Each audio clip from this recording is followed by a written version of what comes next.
Alam mo, hindi naman araw-araw masaya ang relasyon. May mga pagkakataon talaga na parang nakakalabuan kayo.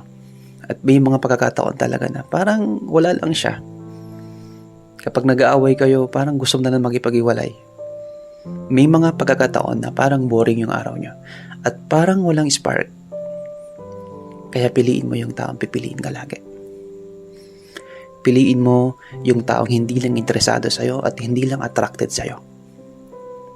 Piliin mo yung committed sa'yo.